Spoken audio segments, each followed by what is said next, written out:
Good evening guys. Ito maghanda ko ng ng gamot ng anak ko. Anak namin. Kasi meron siyang symptoms ng ng dengue. Kaya ito ang ginawa ko sa dito ng nung tawa-tawa at saka dahon ng avocado. Ito papainom ko to sa kanya. Tawa-tawa to sa dahon ng avocado, itong ginagawa ko sa kanya. Kasi may symptoms siya ng dengue. Pumunta sa akin sa doktor, pa-check up kanina. Kasi nga mataas ang lagnat. May symptoms ng dengue kaya nilagaan ko siya agad para maagapan. Ayan. Ano yan, ang tawag ito? Tawa-tawa yan at saka dahon ng avocado. Ito, ipapainom ko to sa kanya ngayon. Pagkatapos niyang kumain, inumin ito niya 2 baso. Kailangan talaga 2 baso dito inumin para sabay-sabay. Kasi para mas mabilis maagapan yung dengue. Mabilis maagapan.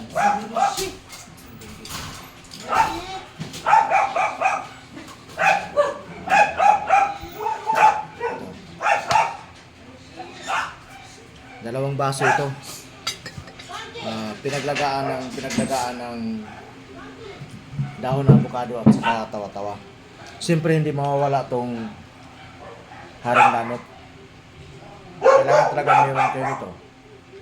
Napaka-importante ito lalo sa anak ko na may symptoms ng dengue. Sabi ng doktor kanina, sinapat-check up siya kanina. Ayun ang sabi ng doktor. Kaya ito na ang Hindi ko alam. kailangan nito yung bawat isang baso papatakan ng lana ng haring lanot. Ayan. Ito papatakan. Wala yata. Ayan. Papatakan lang. Ayan. Nasaan na siya? Mabisa ito sa kahit anong klaseng mga makamandag, lalo sa mga dengue. Merong magkakaroon ng dengue. Tawa-tawa lang at saka papatakanan nito at saka dahon ng avocado. Yan ang pinakamabisa na gamot para sa dengue. At saka yung mga mababa na rin ang dugo. Kaya kailangan para maagapan agad yung kasi mahirap na yung symptoms niya, ang taas ng lagnat niya, para siyang hindi maintindihan yung sobrang init. Sobrang ng taas ng lagnat niya. Yun pala, dinala ng asawa ko doon sa pina-check up. Yun nga, nakitaan ng may dengue. Kaya ginaga pagka tumawag sa akin yung asawa ko agad, ginawan ko agad ng gamot. Ito lang gamot yan guys. Basta mga dengue, ito lang. At saka ito, kailangan hindi talaga tumawala. Kailangan meron talaga kayo nito. Itong haring lanot, napaka-importante nito. Ito talaga ang pag naglaga kayo ng tawa-tawa, sa yung dahon ng avocado, kailangan meron papatakan talaga nito. Itong lana ng haring lanot. So ipapainom ko to sa anak ko ngayon pagkatapos siyang kumain. Pangalawa na nga niya. Ito pang-apat na niya na baso. Pang-apat na baso. Para maagapan agad yung dengue na yon, yung symptoms yun, matanggal. Ako lang siyang lagnat. Tsaka na gumaling na siya doon sa pagpainom ko na nito. Kasi ganitong oras yung lagnat niya eh. Basta ganitong oras yan, mga alas 8, wala na. Nakainom siya niya kanina. Inaatake na siya, atake na. Kaya yung asawa ko, nag-alala, kagabi, inatake siya kagabi ng, isang gabi, doon ako sa grocery. Siya lang isa dito sa bahay. Kaya nasarado ako agad, umuwi ako agad dito. Kasi nga, siyempre, nag-isa lang dito, tapos, parang, sobrang taas ang lagnat. Kasi nung pag-alis ko, okay na yun. Hindi naman niya sinasabi na kasi pag sinasabi lang niya na yung masakit yung dito parang mabibiyak, lalo pag umuubo siya, tapos parang matatanggal to, parang mabibiyak dito sa may bunbunan banda. Alam ko na kung anong dapat igagamot noon kaso nalaman to kagabi lang. Kaya ito ginawaan ko agad dito, tapos kaya pumunta sila ng asawa ko doon sa doktor para nga malaman kung ano talagang simptomas. Ito dengue. Ito, walang problema. Ito lang gamot niya. Yung 2 baso na yan. Pang-apat na niya to. Pinainom ko sa kanya. Hindi na siya nilagnat ngayon. Tapos na yun, papainom ko sa kanya ulit ngayon pagkatapos siyang kumain. Ayan yung anak ko. Hindi lang mapapakita yan sa camera, pero ang ganda-ganda niyan. Maganda yan. Ayan yun ang ulam niya. Gumaya din siya sa akin, nag-diet din. Bawal nga mag-diet. Bawal pala sa Para mag-diet. Bawal pala sa yung asawa ko. Yung asawa ko talaga hindi talaga nag-diet. Di ba? Hintayin ko lang sana ano. Kasi kailangan talaga mga ma'am sir, meron talaga kayo nito. Dapat, meron talaga kayo nito. Pero gagawan ko kayo.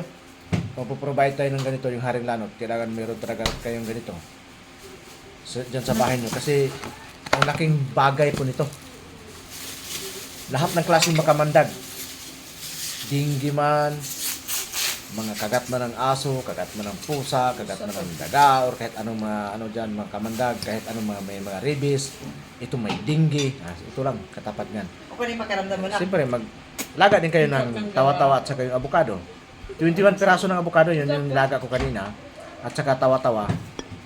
Maraming tawa ang nilagay ko. Gusto mo to? Tapos pinatakan ko na dito. Okay na, napatakan na dito natin. Lungkot, walang sugar. Pinaka-importante talaga ito, meron kayo nito, mga ma'am sir. Haring lanot. Okay. Basta ito, nakikita lang to doon lang talaga sa harian namin. Bihira ito makikita sa ibang lugar, wala akong nakita dito.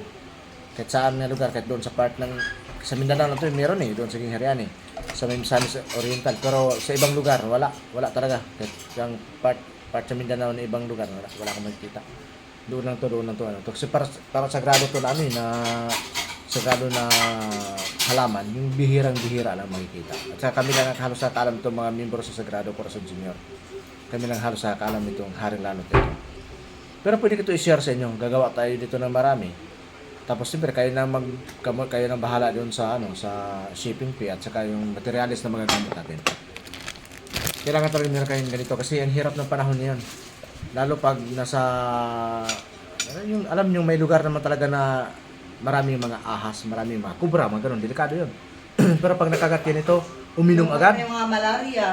Yung mga malaria na yan, uminom agad ito ng pag nakagat yan ng kubra, uminom agad. Lagyan agad ang part ng kung saan nakagat. Tsak. Hindi kayo mamamatay. hindi maano yung kamandag ng kubra.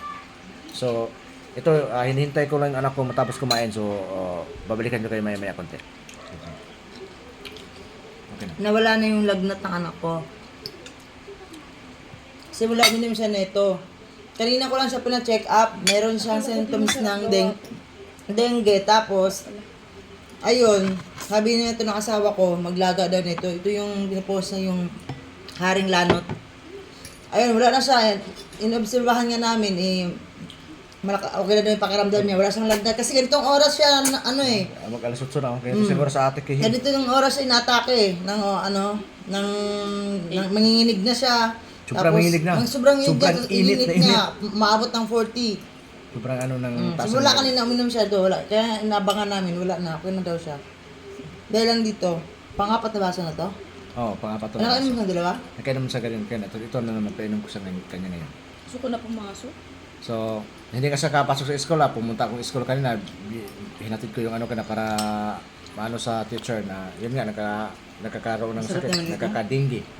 Pero kayang-kaya yan, kaya may gamot tayo diyan. So babalikan ko mamaya-maya. Ito lang yung pinapainom ko, walang resita ng gamot, ito lang papainom ko sa kanya. So babalikan ko kayo mamaya-maya kunti mga ma'am sir. Talaga? Ayan, iinom niya. Iinumin na niya, yan yung gamot. Wala yung iniinom na gamot ng dinggi, mga ma'am sir. Yan lang ang gamot na binibigay ko sa kanya.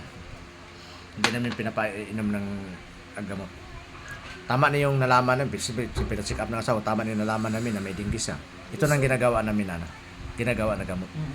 So maraming salamat po. Kailangan talaga meron kayong haring lanot, mga ma'am sir. So maraming salamat po sa inyong lahat. Sarap God na bless po. parang tea.